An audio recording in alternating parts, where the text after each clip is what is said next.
Drugs have always been an issue in sport because people are always trying to gain an advantage on their fellow competitors. This is because it is an easy way to get fast gains. They are completely illegal and are all banned as they give an unfair advantage. They have been used since the 70s and were a big problem in the 90s and are still a big problem. But there are more efficient ways to find out if someone is doping. Drugs aren't used much in football and they're mainly used in sports like athletics. However, some footballers still do use them. An example of this is Mamadou Sakho, who plays for Crystal Palace, who in 2016 got caught taking fat burners.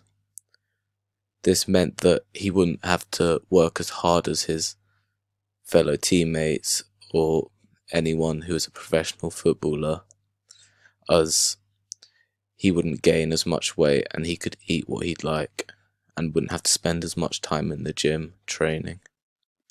This makes it unfair on everyone else, as they are getting tired from so much training. He's keeping fresh, ready to play each match, and he can play at a higher intensity than they can. Another example of a footballer taking drugs is Rio Ferdinand. However, it was not a performance-enhancing drug as he got caught with cocaine in his system.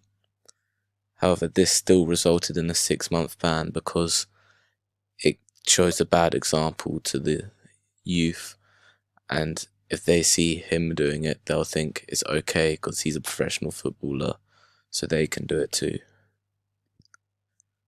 Many other players used to do drugs that weren't necessarily performance enhancing.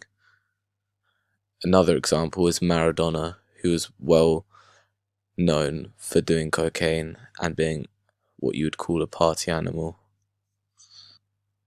This makes him a bad role model and gives the sport a negative name in the press. To try combat the drug problem in football, players are getting much lengthier bans and they're getting banned, sometimes even for life.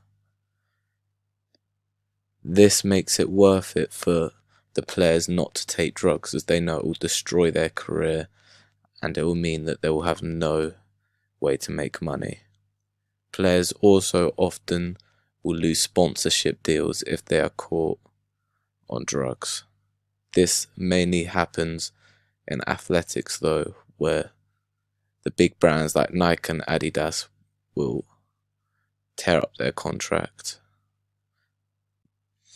There hasn't really need to be much change in football in the way that players need to stop taking drugs. This is because these days it's much too competitive for players to be able to be out partying, taking drugs, as the level of football is much higher than it used to be. Therefore, they could not cope, and it would be too physically demanding on their bodies.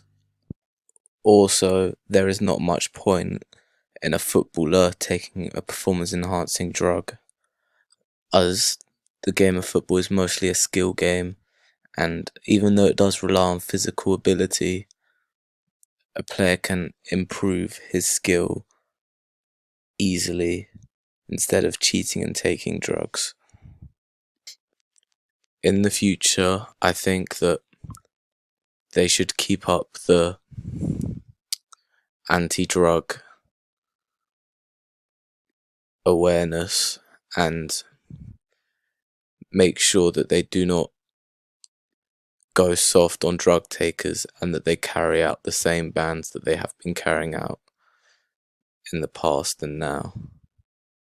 I also believe that if a player is caught taking performance-enhancing drugs or any type of drugs that is not prescribed, they should be banned for life to ensure that no one does it.